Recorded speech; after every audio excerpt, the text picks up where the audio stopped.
Hello everyone. Today we are going to be talking about the three main players in your infertility treatment, the egg, sperm and embryo.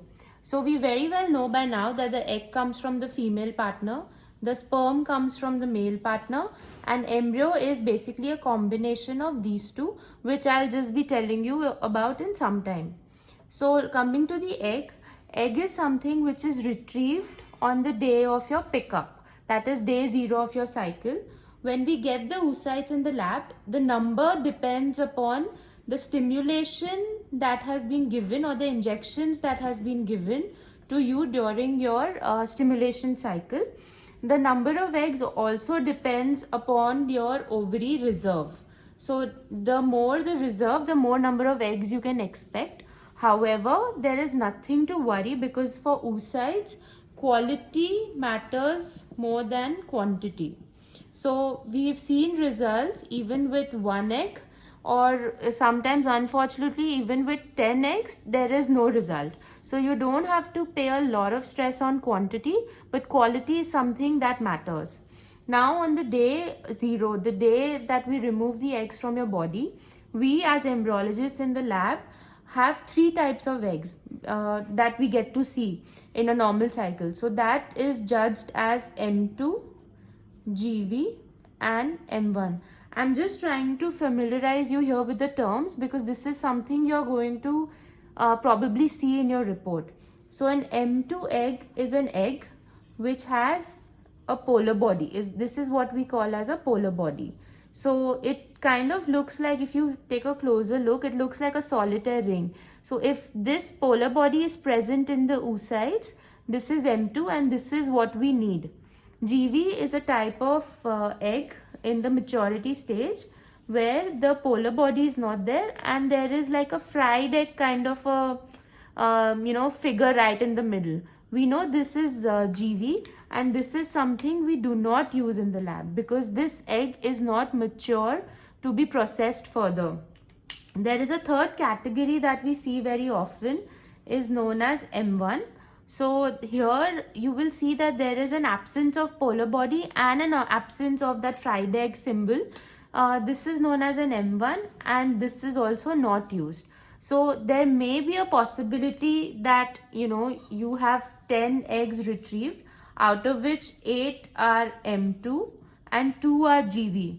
So what will happen in such a scenario is that we will end up using this 8 for your cycle, maybe IVF or ICSI, but we will discard this because these are immature and they may result in a non-fertilized oocyte, or also they may result in a non-fertilized oocyte or an abnormal oocyte. So this is for basically these 3 is what we see in your ICSI cycle.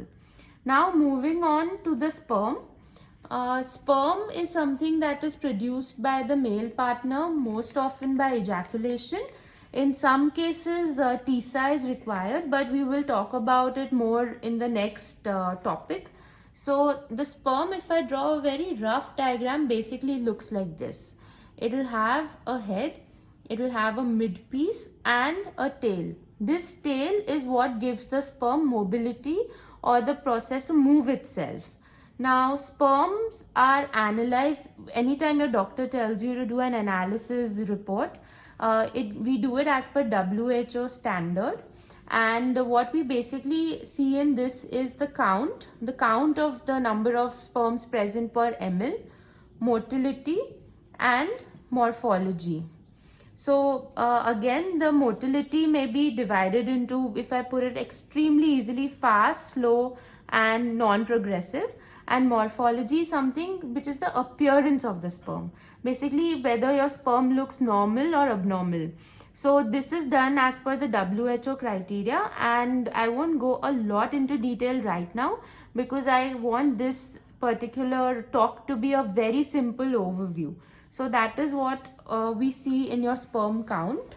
There are advanced tests available for sperms, but that we'll tackle later. Now embryo is something which, when we combine the egg and the sperm, we get an embryo. Okay, so that's how an embryo looks.